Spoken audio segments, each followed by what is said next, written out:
Fala conosco essa manhã, Senhor. Nós queremos ouvir a Tua voz, porque só o Senhor tem palavras de vida eterna. E nós te pedimos que o Senhor fale conosco profundamente e particularmente nessa manhã, em nome de Jesus. Amém. Abra comigo a sua Bíblia no livro de 1 Samuel, capítulo 17.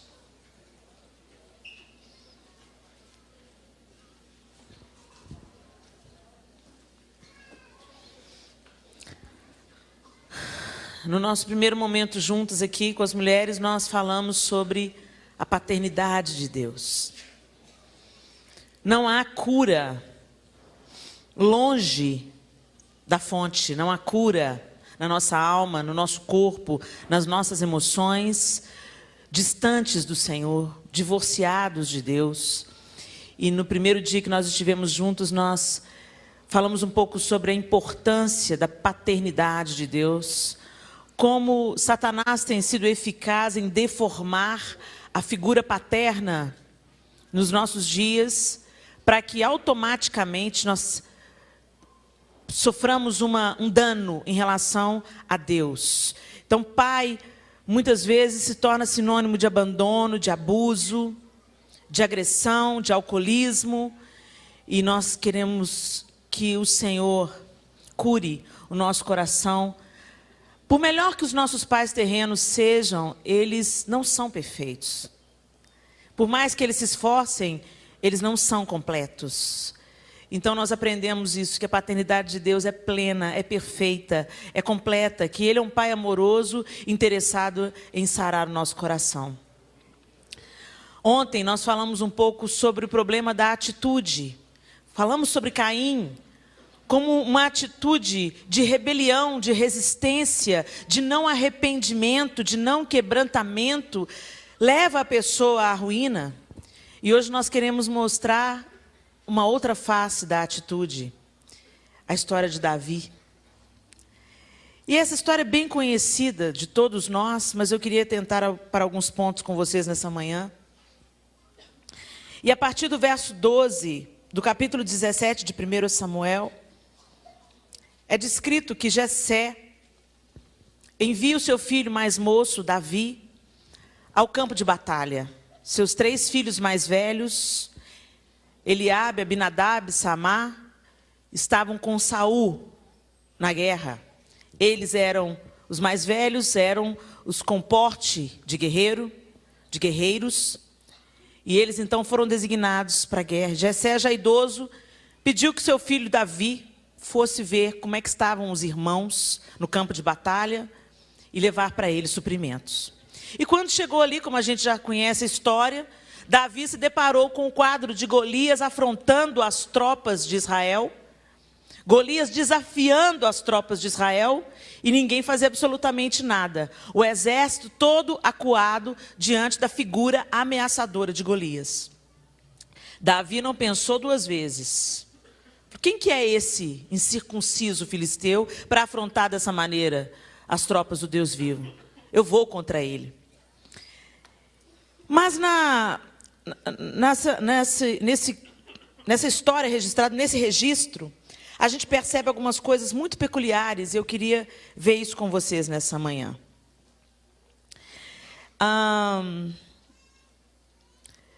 Leia comigo a partir do verso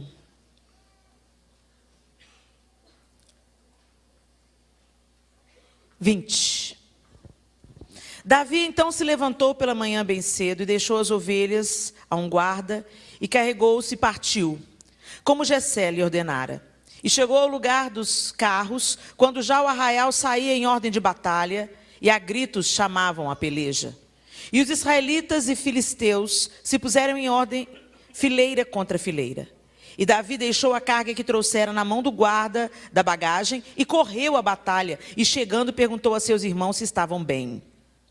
E estando ele ainda falando com eles, eis que vinha subindo do exército dos filisteus o homem guerreiro, cujo nome era Golias, o filisteu de Gate. E falou conforme aquelas palavras, e Davi as ouviu. Porém, todos os homens de Israel, vendo aquele homem, fugiam de diante dele e temiam grandemente. E diziam os homens de Israel: viste aquele homem que subiu? Pois subiu para afrontar a Israel. Há de ser, pois, que ao homem que o ferir, o rei o enriquecerá de grandes riquezas, e lhe dará a sua filha, e fará isenta de impostos a casa de seu pai em Israel. Então falou Davi aos homens que estavam com ele, dizendo: que farão aquele homem que ferir a este filisteu e tirar a afronta de sobre Israel? Quem é, pois, este incircunciso filisteu para afrontar os exércitos do Deus vivo? E o povo lhe tornou a falar conforme aquela palavra, dizendo: assim farão ao homem que o ferir. E ouvindo Eliabe, seu irmão mais velho, falar àqueles homens, acendeu-se a ira de Eliabe contra Davi e disse: por que desceste aqui? E a quem deixaste aquelas poucas ovelhas no deserto? Eu bem conheço a tua presunção e a maldade do teu coração, que desceste para ver a peleja. Então disse Davi: que fiz eu agora? Porventura não há razão para isso? E desviou-se dele para outro e falou conforme aquela palavra, e o povo lhe tornou a responder conforme as primeiras palavras.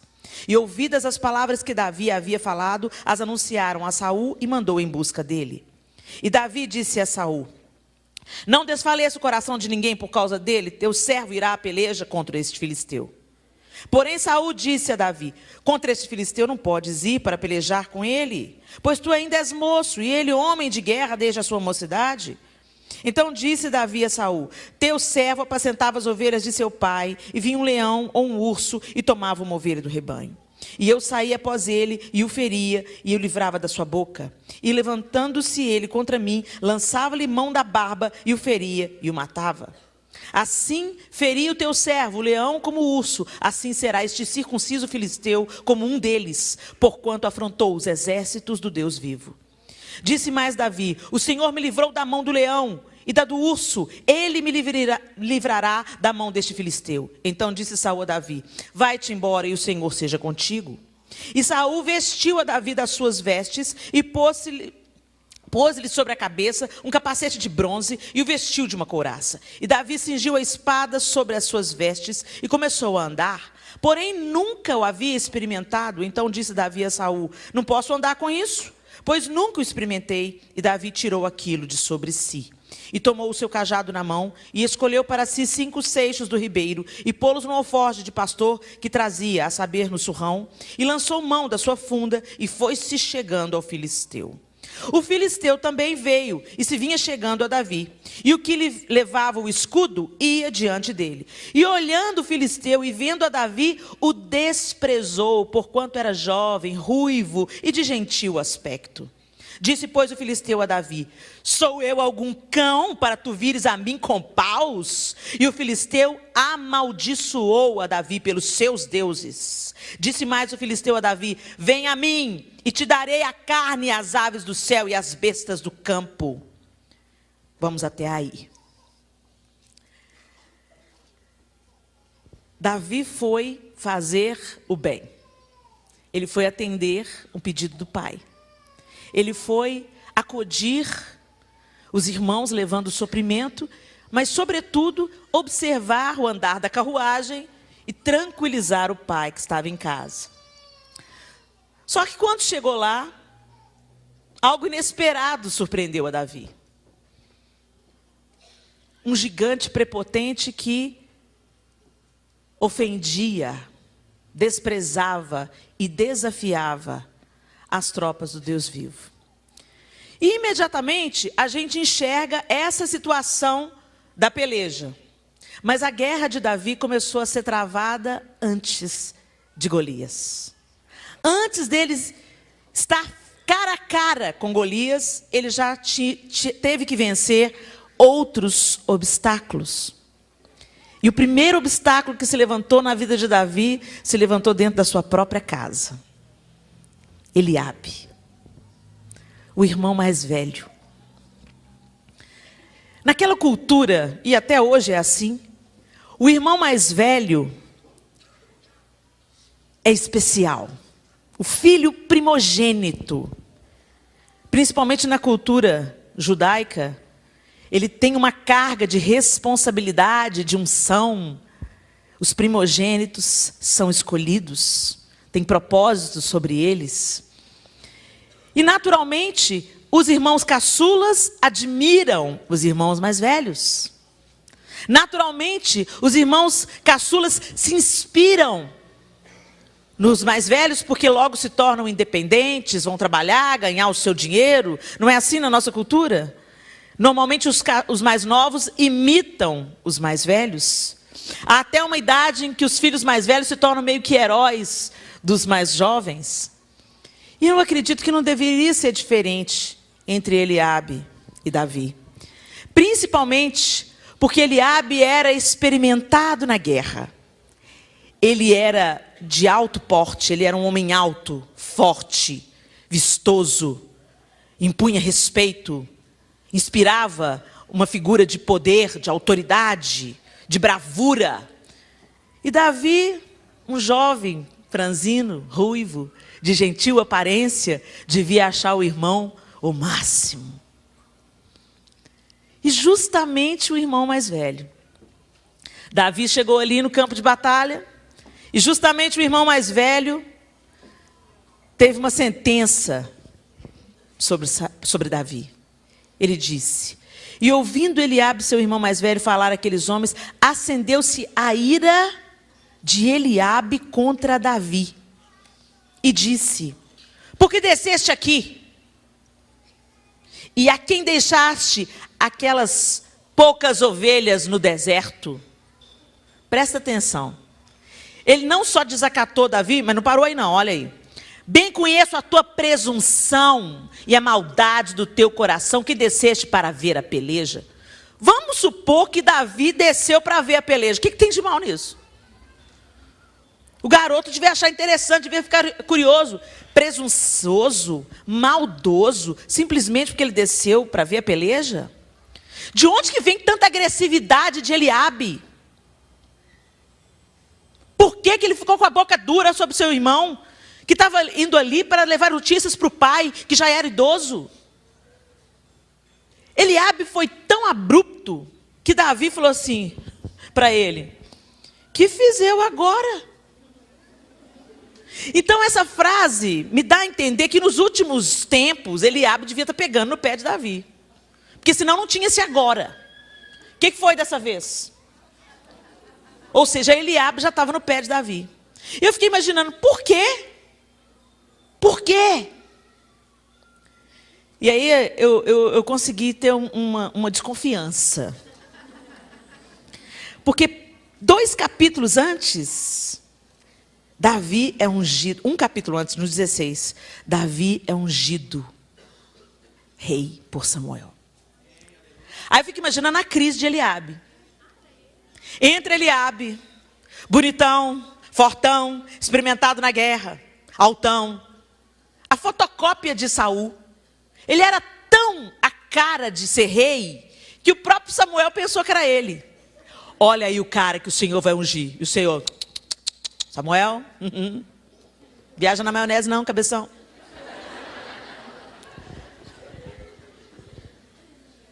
Não atente para a aparência, porque eu olho para o coração.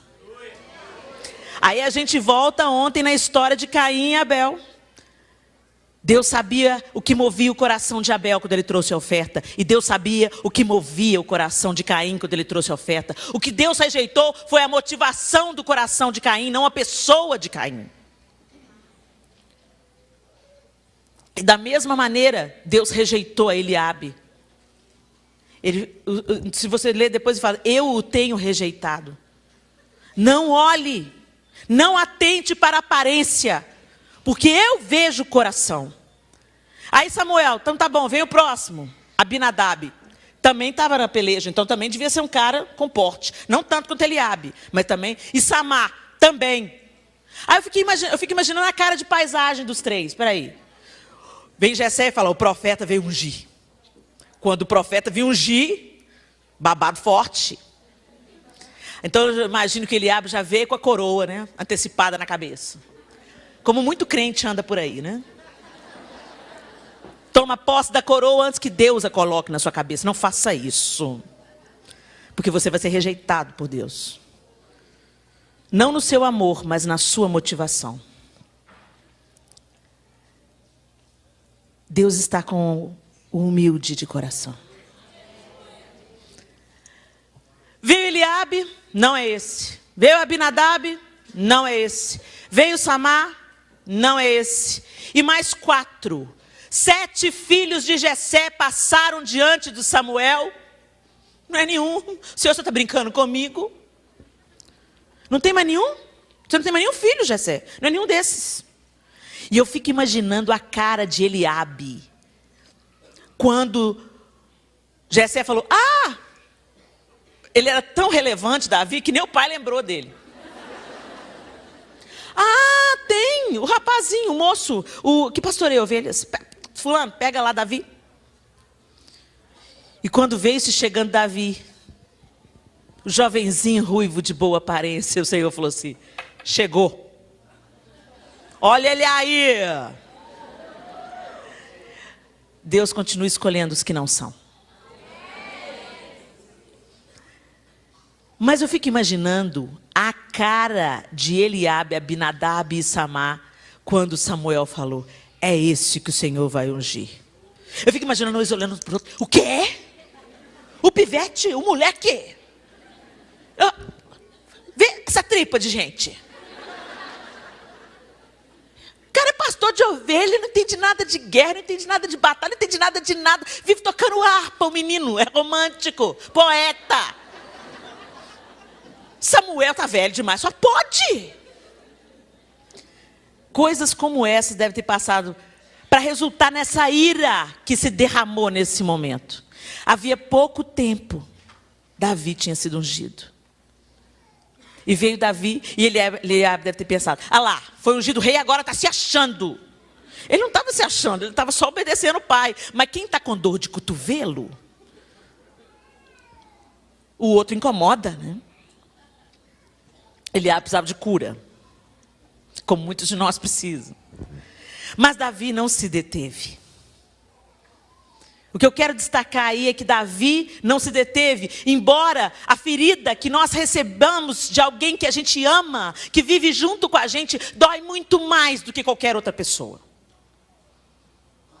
A ferida que sua mãe fez, a ferida que seu pai fez, a ferida que seu irmão fez, que o seu avô fez, dói mais do que se um estranho. Se sua mãe chegar para você e falar assim: mas que cabelo feio que você tem, você nunca mais na vida vai esquecer daquilo. Você vai precisar de terapia. Eu faço terapia, pia cheia de vasilha para lavar. Você vai precisar de terapia, você entra em crise. Agora, se um estranho chega e fala assim: esse cabelo seu é horroroso, eu te perguntei, te conheço. Você não está nem aí. Agora, as feridas feitas por quem estão perto, dói mais. Por isso que Satanás escolhe os da nossa casa. Agora, eu quero te dizer uma coisa. Seu pai, sua mãe, seu avô, sua avó não são seus verdadeiros inimigos. Eles são instrumentos de feridas. Porque a Bíblia diz que a nossa luta não é contra carne e sangue, mas contra principados e potestades. Ou seja, quem te feriu tem carne e osso? Não? Tem fantasma na sua casa? Quem te feriu tem carne e osso? Seu inimigo não é essa pessoa. A nossa luta, a sua luta, não é contra o seu pai, não é contra a sua mãe, não é contra o seu tio, não é contra a sua avó. Para de culpar o instrumento de ferida. Normalmente, a faca não mata ninguém sozinho. E a faca pode ser usada para cortar um legume ou para cortar uma jugular. Depende de quem está com ela na mão, certo? Seu pai, sua mãe, seu irmão, seu tio, sua avó, são um instrumento. Mas às vezes esses instrumentos se deixam usar por Satanás. E às vezes também foram extremamente feridos. Quem é ferido, fere. Quem é ferido tem uma brecha para que Satanás possa usar essa pessoa. A pessoa está lá, insatisfeita, enciumada, ferida, amargurada, E Satanás, ó, sopra uma frase e acha um porta-voz. Sussurra uma frase que sai por aqui, ó. O pai chega irritado em casa com o trânsito, com não sei mais o quê. Você passa na reta dele na hora errada. Sai na frente, menina! Prestável. Parasita. E aí começa a ser a boca de Satanás. Você tem que aprender a discernir o seu verdadeiro inimigo. Pessoas não são seus inimigos. Pessoas, pela própria vulnerabilidade, também pelas próprias feridas, podem se tornar ferramentas nas mãos de Satanás, como Eliabe foi nesse momento. Eliabe emprestou a boca dele para o diabo para paralisar Davi. Por que Eliabe foi usado? Porque Eliabe estava ferido no seu orgulho. Tinha uma brecha, tinha uma lacuna. E quando a nossa vida tem brecha, Satanás não perde a oportunidade de usar a nossa vida, de usar a nossa boca. Quantas vezes você já deve ter emprestado a sua boca para o diabo? Misericórdia, Helena. Pensa naquela conversa fiada que você revelou o segredo do irmão.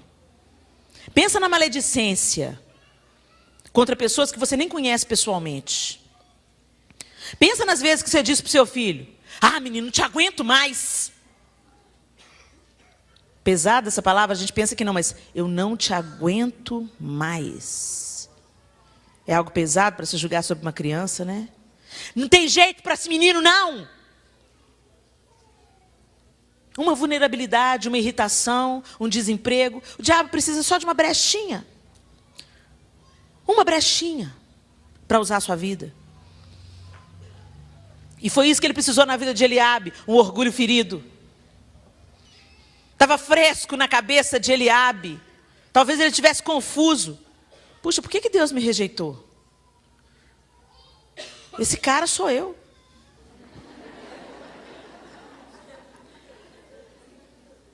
E Deus escolheu Davi. O que Davi tem? O que Deus viu em Davi? Principalmente naquela época, homem que tinha valor é homem que ia à guerra.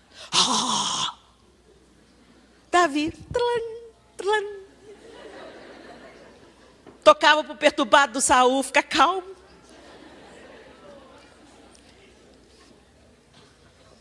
Tinha uma ferida que tentou paralisar Davi, mas Davi sabia quem ele era. Davi não se deteve nas palavras do seu irmão mais velho, embora fosse uma pessoa importante para Davi. Mas às vezes nós não fazemos isso, né? Você encontrou o pastor num dia mau, que pastores também têm dia mau, tá, gente? Pastor também tem carne, osso, problema, filho, mulher. Trânsito, dificuldades, desafios. Pastor é gente, líder é gente. Mas aí o pastor, preocupado aquele dia, passou direto e falou: ei, pastor! Aí, pastor. Ô, pastor... uma coisa desse tamanho vira um gigante. Depois fala que pastor tem que ser amoroso. E olhou na minha cara. E aí o diabo começa: o que você está fazendo aqui? Vai embora para outra igreja. E você vai dando conversa pro diabo: é isso mesmo, vamos embora dessa igreja. Ninguém me ama, ninguém me quer, ninguém me chama de meu amor. Se organiza. Você é filho do Deus Altíssimo. Foi comprado por um alto preço.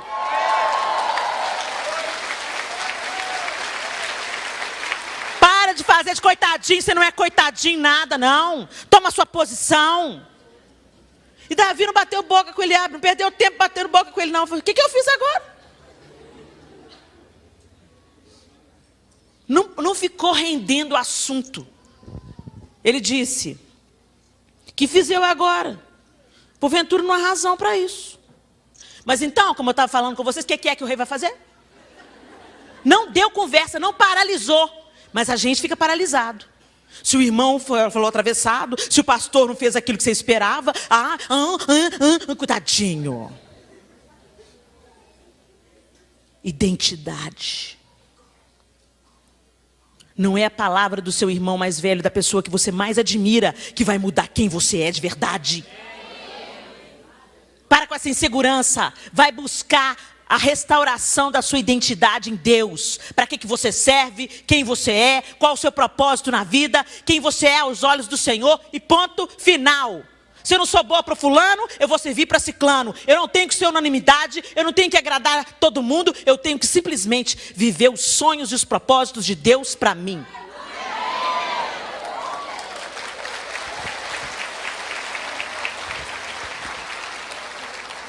Mas não parou aí. Davi se informou, falou, quem saber eu vou lá enfrentar esse cara. Eliabe não conseguiu paralisar e aborrecer Davi. Aí, ouvidas as palavras que Davi havia falado, as anunciaram a Saul, que mandou buscar. Manda esse menino para cá. E Davi disse a Saul, não desfaleça o coração de ninguém por causa dele, teu servo irá à peleja contra esse filisteu. Fico imaginando que Saul deve ter tido vontade de rir. Eu tenho os caras aqui mais experimentados na guerra. E vem o Ruivinho falar que vai, tadinho, vai virar carne moída. Eu fico imaginando o olhinho comovido de Saul. Poxa, garoto. Olhando assim, né, para Davi. Poxa, garoto, você é tão bacaninha. Mas... Que bom saber que você é pequeno, mas tem coragem, né? Bonito isso, né? Mas aí Saul disse, contra esse filisteu não poderás ir para pelejar com ele, pois tu ainda és moço, e ele homem de guerra desde a sua mocidade. Quantas vezes você escuta isso da sua liderança, né? De gente que está acima de você, superior a você. Não, isso não é para você, não. Não, vai fazer seminário, vai fazer lá o Fases? Não, isso não é para você, não. Vai fazer evangelismo no hospital? Olha, não, isso não é para você, não. E você chega, Deus mandou eu montar um grupo de intercessão. Intercessão você? Não, isso não é para você, não.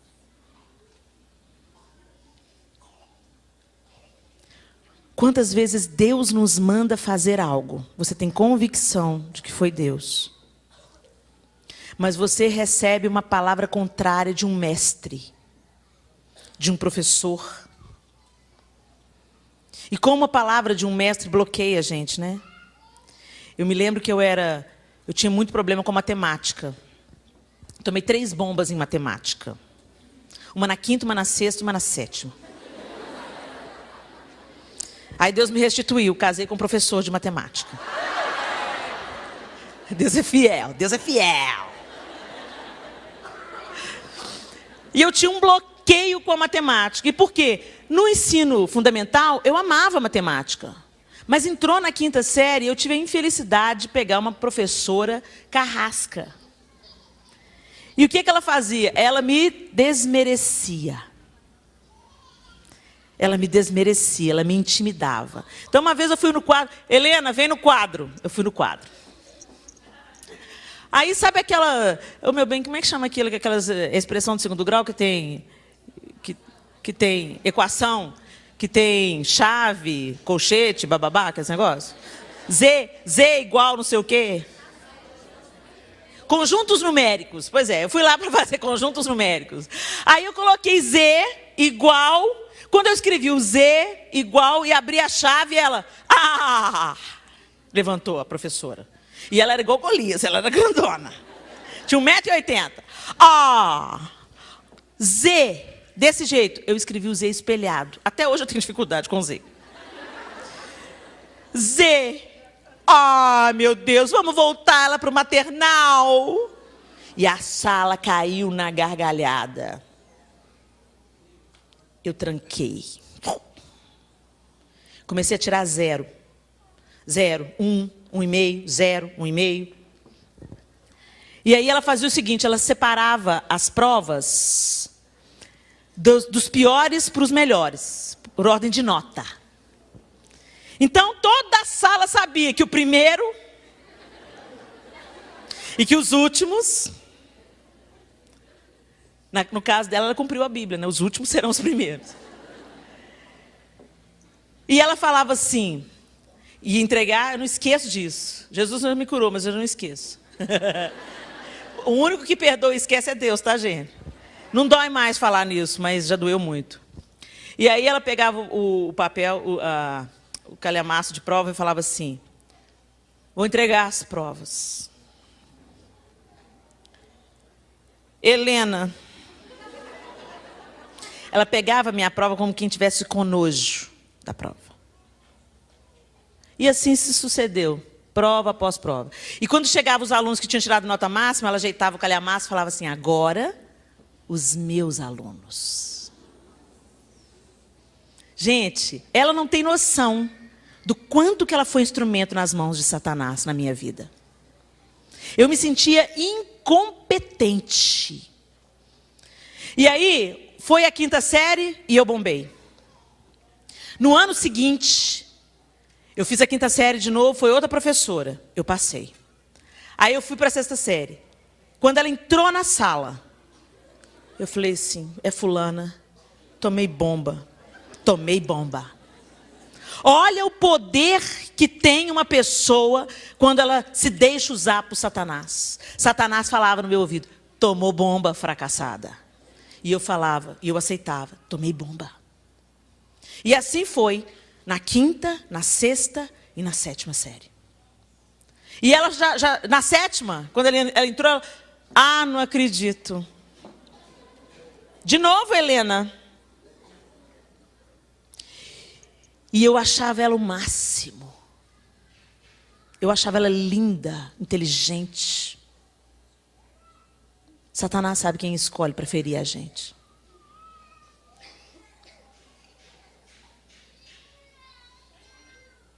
Às vezes você tem um Saul na sua vida. Alguém que você admira, que você respeita, mas que diz para você, você não canta tão bem assim. Você não toca tão bem assim. Ai, faz isso de novo. Que coisa mal feita. Não, você não vai conseguir.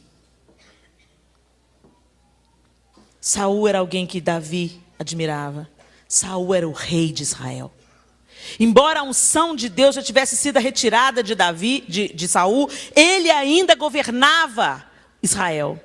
Davi tinha respeito, porque sabia que um dia ele tinha sido um ungido do Senhor. E mesmo quando Saul, mais tarde, perseguiu Davi para matar Davi, e Davi teve a oportunidade de tirar a vida de Saul, ele disse, eu não vou tocar no ungido do Senhor. Isso mostra a reverência e o respeito que Davi tinha por Saul. E Satanás vai usar pessoas que você respeita e admira para tentar paralisar o plano de Deus na sua vida.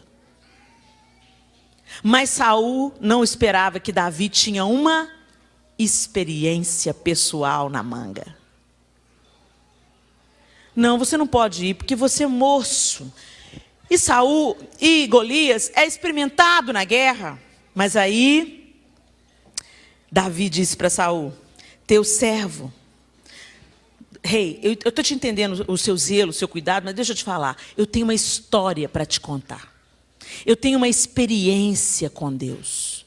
Eu tenho um atestado, eu tenho um respaldo.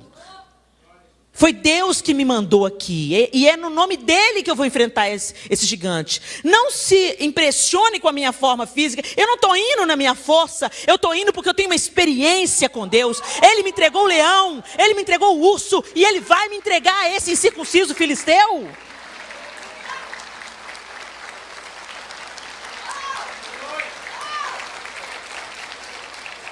Davi disse a Saul, teu servo apacentava as ovelhas de seu pai.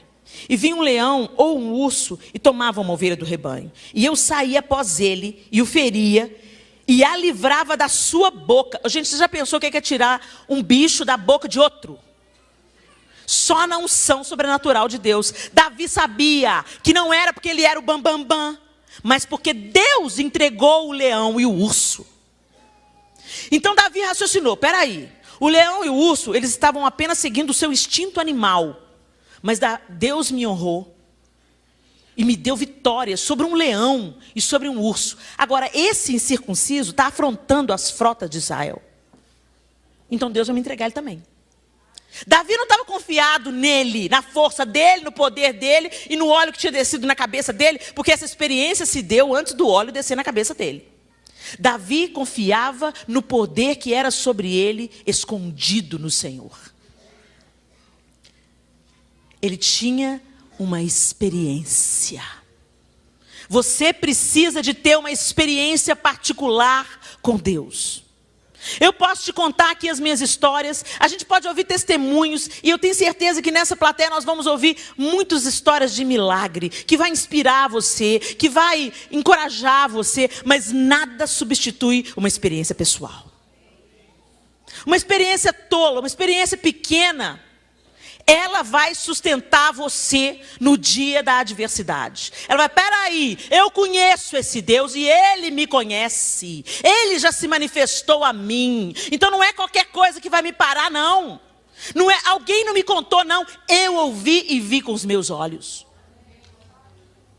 Eu tenho uma experiência que eu sempre conto, que eu e o João queríamos muito uma casa própria.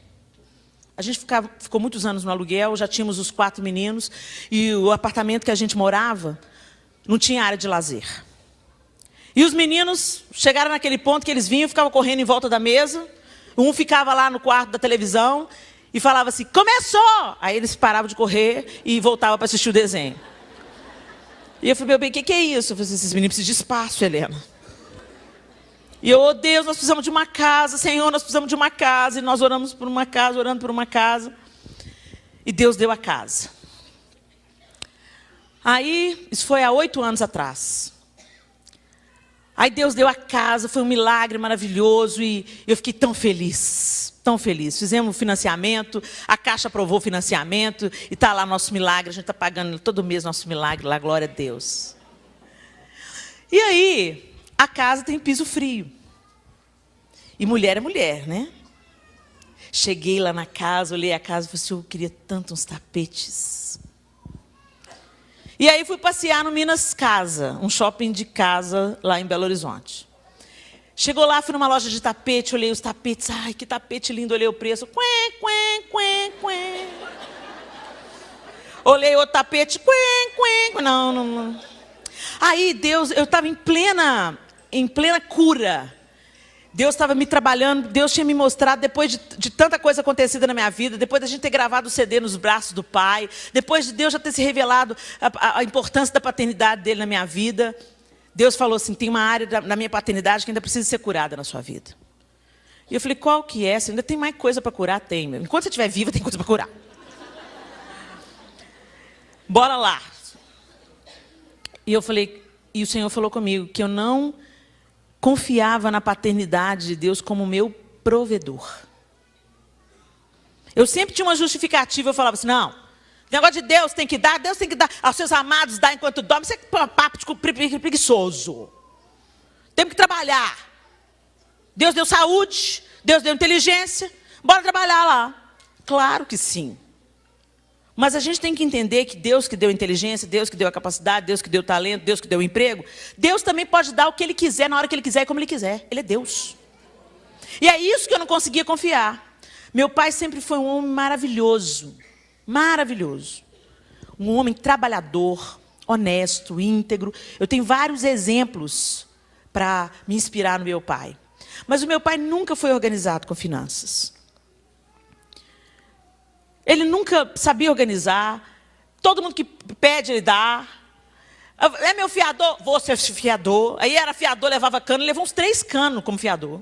E tinha que pagar tudo. Então a gente vivia pagando dívida que o papai tinha feito para ajudar alguém.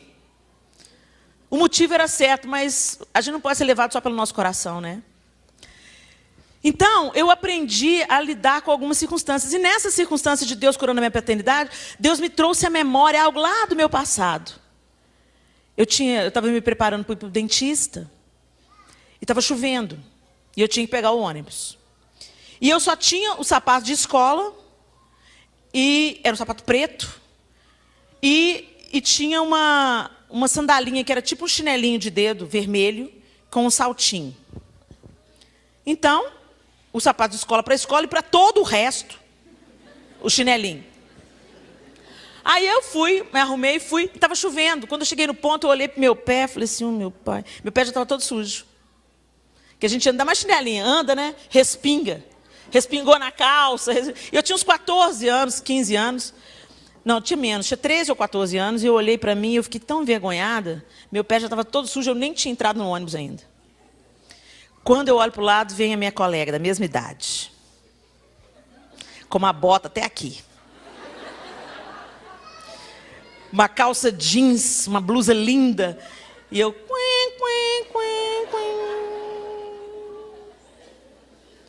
E eu falei assim, Espírito Santo, por que você está me lembrando isso? História triste. Eu senti tanta vergonha naquele dia, eu me senti tão pequena. E eu, Senhor, o que você pensou naquele dia? Por que meu pai não providencia para mim um sapato fechado para dias de chuva? Você pensa que eu sou seu pai terreno. Eu sou o seu provedor. Eu sou o seu pastor. Nada te faltará. Eu quero te curar nisso, Helena. E eu estava vivendo esse processo quando eu fui passear no Minas Casa. Aí eu olhei o preço do tapete, não dava para gente. Aí eu falei assim, mas meu pai pode me dar. E saí no shopping orando. Quem estava vendo de longe estava pensando que eu sou doida. Senhor, papai. Aí naqueles dias eu só chamava Deus de papai. Papai, obrigado pela casa nova que o Senhor nos deu, papai. Ô papai, mas eu queria tapete para a casa nova. Eu sei que tapete não é necessário, mas eu queria. Eu queria.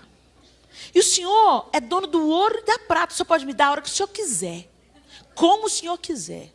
Eu não tenho condição, por isso que eu estou pedindo para o Senhor. Pai, me dá meus tapetes. E aí, amém. Se for da sua vontade, me dá os tapetes. E fui para... Aí eu andei mais um pouco e falei, mas Senhor, se o Senhor for mandar esses tapetes em forma de oferta, avisa para o João. Porque o João vai querer comprar box, chuveiro, armário. Avisa para o João, Senhor. Amém. Aí fui para casa. Cheguei lá. Ei. Fui lá no Minas Casa. Ah, é, querida? Fui ver as coisas bonitas lá para casa nova? Ah, eu olhei, João. Eu vi os tapetes da nossa casa. Helena, tapete é supérfluo. Eu sei. Mas eu pedi para o papai. Seu GG? Não, papai. Aí o João, tá. Ele vai dar. Ele vai dar mesmo. Ele vai dar. Porque ele é meu pai. Ele vai dar. Aí o João ficou rindo assim, com aquele sorrisinho incrédulo no canto da boca. Amém, meu bem. Amém. Saiu a chave da casa. E eu chamei os intercessores, que eu não sou boba nem nada. Zenete, 12 intercessores. E aí foi a glória, né? Reteté, plaplá, e palavra profética, e ungimos a casa toda, e foi o óleo. E os vizinhos logo já ficaram sabendo quem ia que mudar para ali. Aí, beleza. Aí, reunimos na sala. Demos as mãos. E a Zenete falou assim, Helena, João, a gente está muito feliz de participar desse momento. Como a gente orou, como a gente pediu a Deus para dar a vocês uma casa. Então a gente se alegra com vocês, a gente está se sentindo parte desse milagre. E nós nos reunimos aqui, entre nós. E aí ela saiu da roda, pegou o envelope, pegou a minha mão, pegou a mão do João. Nós nos reunimos aqui. Nós levantamos uma oferta para comprar os tapetes da casa de vocês.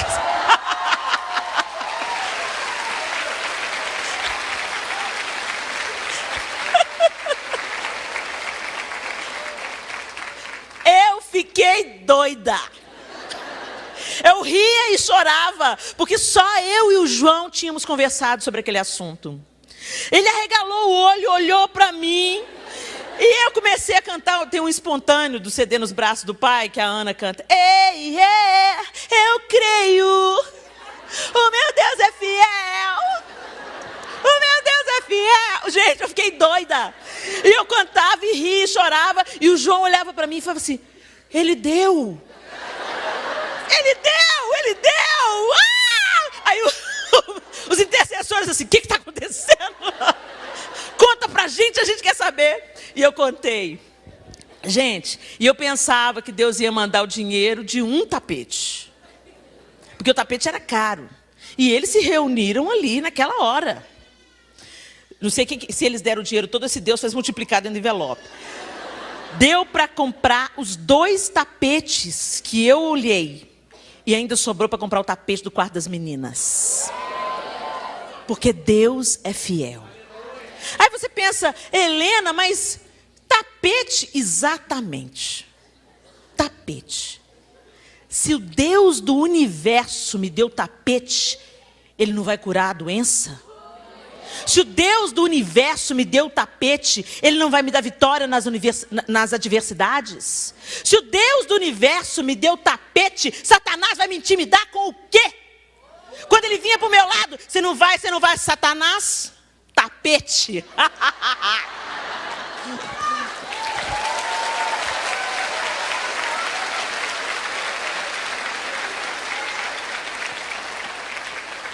Davi tinha 2 tapetões, um urso e um leão. Rei, deixa comigo. Eu tô sabendo. E aí, Saul veio e falou assim, ok, então vai. Você tem uma experiência, ok, você me convenceu. Então vai, mas vai com a minha armadura. O dom do outro é para o outro. Deus deu algo para você. Outro lugar que a gente fica embaraçado e confuso na nossa identidade. Quando você quer tomar o que é do outro sobre você. Ah, Deus, sabe como é que eu quero te servir? Eu quero cantar e tocar igual aquela menina que estava ministrando aqui. Que bênção. É para ela. É a armadura dela. É o jeito dela. Deus distribuiu para os seus filhos dons de acordo com o propósito. Por isso que é muito importante você descobrir quais são as suas habilidades, porque elas apontam o seu destino. Deus não ia te dar roupa de frio para você ir para a praia. Deus não ia te dar roupa de calor para te mandar para a Sibéria. O que Deus colocou na sua bagagem para você vir para essa vida, aponta o chamado dele para você. O que as pessoas reconhecem que você faz bem? É importante você ouvir o outro. Às vezes você quer cantar, mas ninguém quer ouvir. E aí você fala, querem entulhar meus poços? Não, ninguém está querendo entulhar seus poços. Todo mundo está falando a verdade. Quando você canta, não alcança o alvo. Então para de tentar pegar a armadura do outro. Imagina, Davi ficou igual um Robocop.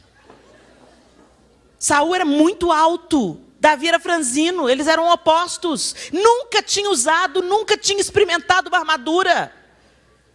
E às vezes você está tentando funcionar com a armadura do outro, com aquilo que Deus deu para o outro, e você não flui, fica pesado, você vai devagar, o cara da mesa abaixa o seu microfone, todo mundo critica quando você canta, e você acha que você está sendo perseguido. Não, querido, você só está no lugar errado. Ninguém está te perseguindo. É importante ouvir o outro nesse processo. O outro é importante. Essa história de não importa o que vão pensar de mim, não, tem os seus limites aí. O outro é importante no processo, por isso que Deus instituiu a igreja. Quando mais de uma pessoa repete a mesma coisa, dê ouvidos. Quando o lugar que você está servindo a Deus, a coisa não está fluindo, está sendo pesado, tem alguma coisa errada, porque o fardo de Jesus é leve.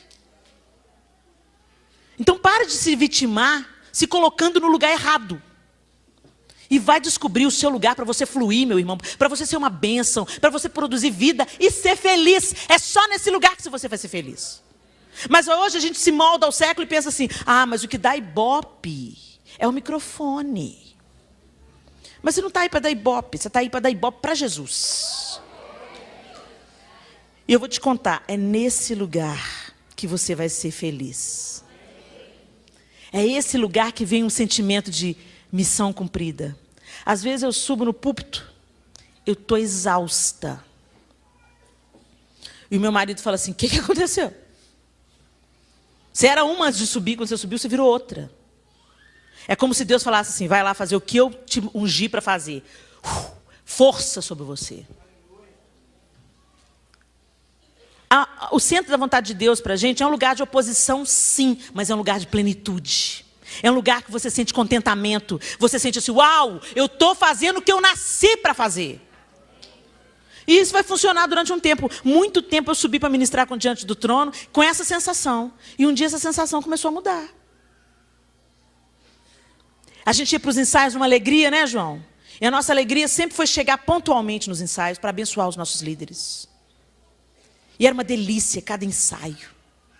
E era uma festa. Durante 13 anos foi assim. Até que um dia começou a mudar. Epa, o vento está mudando para o outro lado. Mas está tudo dando certo no ministério. Está crescendo. Está se expandindo. Está ficando conhecido, mais conhecido ainda. O vento mudou. E para o ensaio, para a gente, continuamos chegando pontualmente. Mas não era uma alegria. Era um dever. Deus, quando nós estamos servindo a Deus, onde Ele nos quer, tem alegria, tem riso. Tem luta? Tem luta. Mas você tem força. Você tem disposição.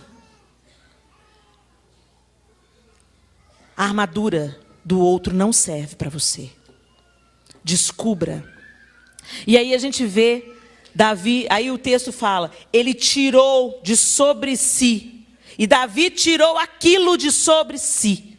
Despoje-se daquilo que você tem tomado para si que não é seu. Tira esse peso. Vai caçar o seu rumo para ser feliz e fazer feliz e cumprir o propósito de Deus para você. E aí, o que ele fez? Tomou o seu cajado na mão e escolheu para si 5 seixos do ribeiro e pôs-los no alforje de pastor. A arma de Davi contra Golias, o que ele usava para apacentar o rebanho. A sua arma, talvez a sua voz, talvez a sua caneta, talvez as suas teclas, talvez o seu instrumento, talvez o seu abraço, talvez os seus ouvidos. Qual é a sua arma?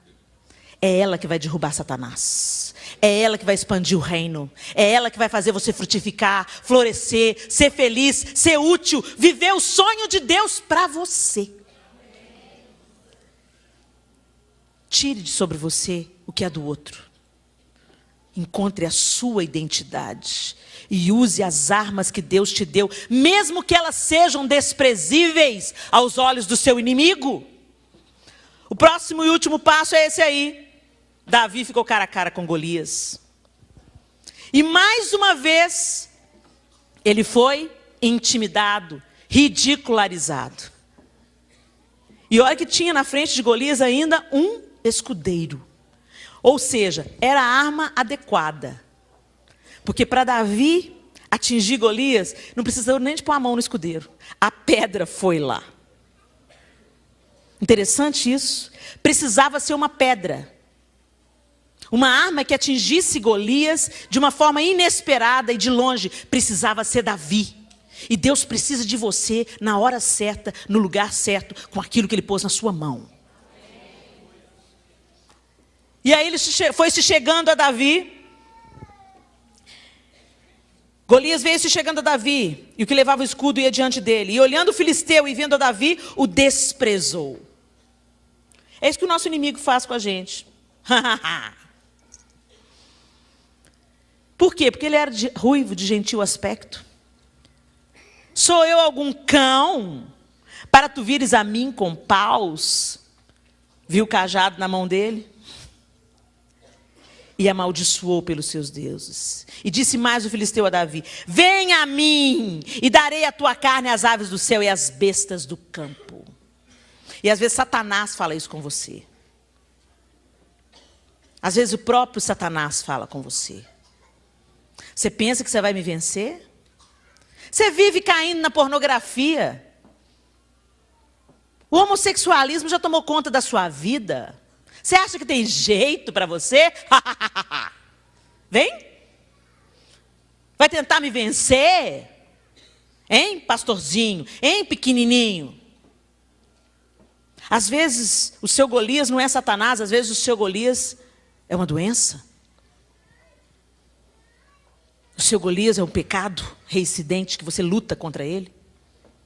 Às vezes o seu Golias é uma pessoa que você não consegue perdoar. E o Senhor manda você perdoar. Para você ser perdoado, você precisa perdoar. Para você ser ouvido por Deus, você precisa liberar a pessoa que você está aprisionando no seu coração. Mas o gigante cresce na sua frente e você fica, não vai dar. Não. Davi, porém, disse ao filisteu: tu vens a mim com espada e com lança e com escudo, porém eu vou a ti em nome do Senhor dos exércitos, o Deus dos exércitos de Israel, a quem tens afrontado. Hoje mesmo o Senhor te entregará na minha mão, e ferirei-te-ei, e te tirarei a cabeça, e os corpos do arraial dos filisteus darei hoje mesmo às aves do céu e às bestas da terra, e toda a terra saberá que há Deus em Israel.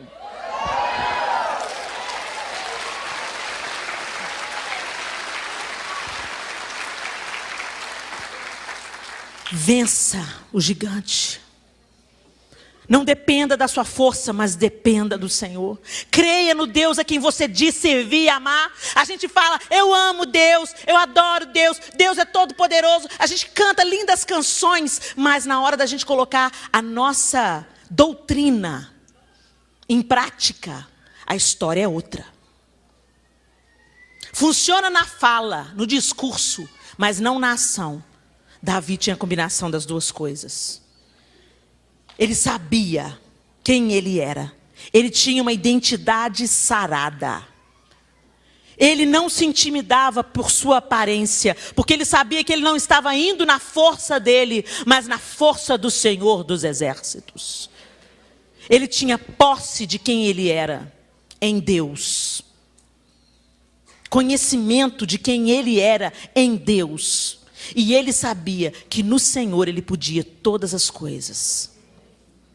E foi em nome do Senhor dos exércitos que aquela pedra atingiu o meio da testa de Golias. Mas não parou aí. Davi teve que ir, pegar a espada de Golias e cortar a sua cabeça. Às vezes a gente derruba o gigante, mas não termina, não dá o golpe. A gente fica brincando ou festejando antes da hora. Tem uma área na sua vida que precisa ser vencida? Vença em nome do Senhor dos exércitos. Deixa Deus curar a sua identidade. Deixa Deus se revelar a você. Tenha a sua experiência. Tenha o seu leão. Tenha o seu urso. Às vezes você não está vencendo Golias porque você não experimentou Deus. Você está vivendo com a armadura dos outros, com as experiências dos outros. A sombra de alguém. Você não foi criado para ser a sombra de ninguém. Deus tem um sonho e um plano para você. Feche os seus olhos.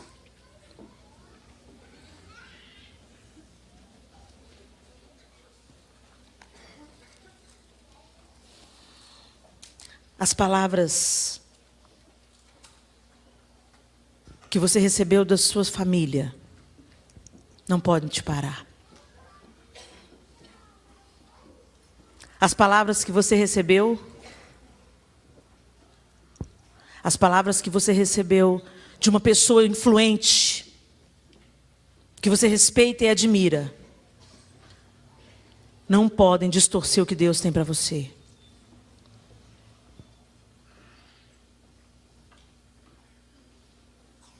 Eu não estou sugerindo aqui nenhuma rebelião. Curiosamente, Davi não desrespeitou a Saul.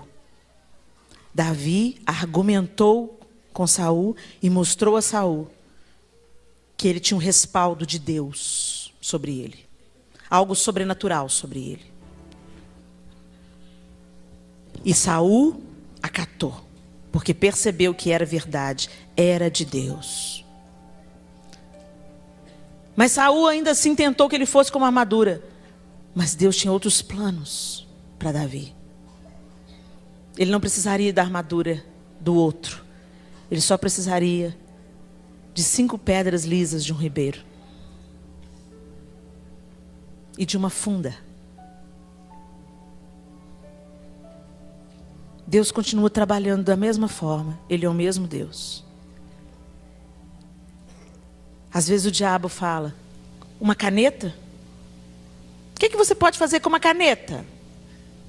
Para me ferir, para saquear o inferno? Eu posso escrever cartas para os presidiários. Eu posso evangelizar a minha vizinhança através de cartas anônimas. Eu posso escrever livros. Eu posso fazer tantas coisas com uma caneta. Não despreze as pequenas sementes, nem as armas improváveis que às vezes Deus coloca nas nossas mãos. Ele te deu o que você vai precisar para a sua batalha. O que você precisa para vencer o seu gigante particular, Deus já te deu. Mas você precisa deixar Deus curar a sua identidade. E você precisa buscar de Deus uma experiência particular com Ele. Às vezes a gente faz jejuns e orações e propósitos para a gente adquirir um bem, para a gente ser curado de uma enfermidade, ou nossa, ou de alguém que a gente ama. E isso não é errado. A oração deve cobrir tudo na nossa vida. Mas às vezes a gente não tem a mesma disposição para buscar uma experiência com Deus particular. A gente não faz jejum esperando que Deus se revele um pouco mais a nós. Senhor, eu quero te conhecer mais. Senhor, eu estou fazendo um propósito de levantar nas madrugadas, porque eu quero aprender a discernir a sua voz. Senhor, eu estou fazendo jejum e oração durante 40 dias, porque eu preciso descobrir para que eu sirvo. Onde é a área? Senhor, eu preciso ser curado na minha identidade. Às vezes eu fico tão confuso. Eu não sei onde que eu funciono. Eu não sei o que o Senhor quer de mim. Eu estou correndo de um lado para outro e sinto que estou perdendo tempo. Pai, em nome de Jesus, me encaixa. Me faz descobrir.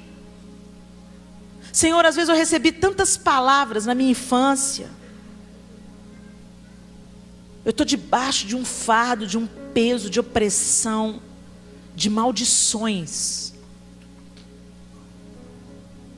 Eu estou fazendo um propósito diante do Senhor porque eu quero ser curado na minha alma, nas minhas emoções e nas minhas lembranças. A gente tem que ter a mesma disposição de buscar a cura física, a gente tem que ter a mesma disposição para buscar a cura emocional, porque ela nos paralisa, a ferida emocional nos paralisa, aborta os sonhos de Deus para nós, nos impede de fluir. Ah, Senhor, sonda o nosso coração, Deus. Sonda-me, Senhor. Sonda-me. Eu quero ser como um farol, como uma flecha que acerta o alvo, como uma ponte sobre as águas. Sonda-me, Senhor. Peço ao Senhor nessa manhã. Sonda-me, Senhor, e me conheces. Quebranta o meu coração. Transforma-me conforme a tua palavra. E enche-me até que em mim se ache só ti E então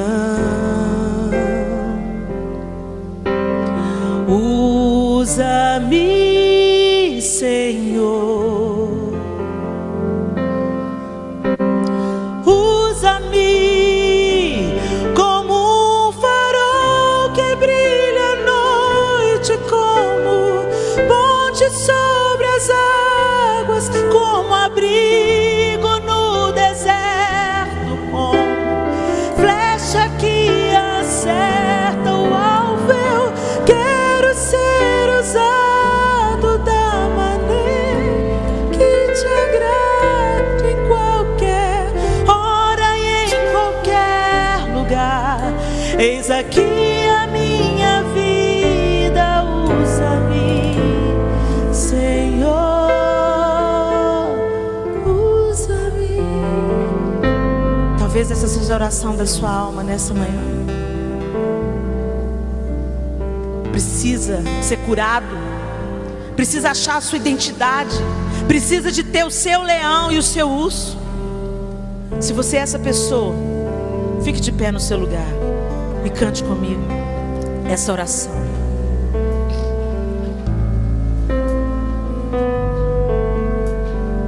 Sonda no Senhor.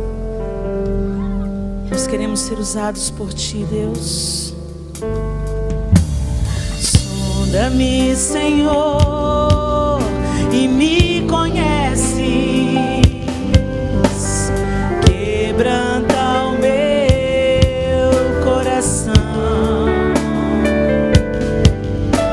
Transforma-me conforme a Tua palavra e enche-me até que em mim se ache só a Ti. E então usa-me, Senhor, usa-me como um farol que brilha à noite, como ponte sobre as águas, como abrigo no deserto, como flecha que acerta o alvo. Eu quero ser usado da maneira que te agrade, em qualquer hora e em qualquer lugar. Eis aqui a minha vida, usa-me, Senhor, usa-me. Sonda-me, quebranta-me, transforma-me, enche-me e usa-me. Você pode cantar isso? Sonda-me, quebranta-me, transforma-me, enche-me e usa-me. Mais uma vez, igreja.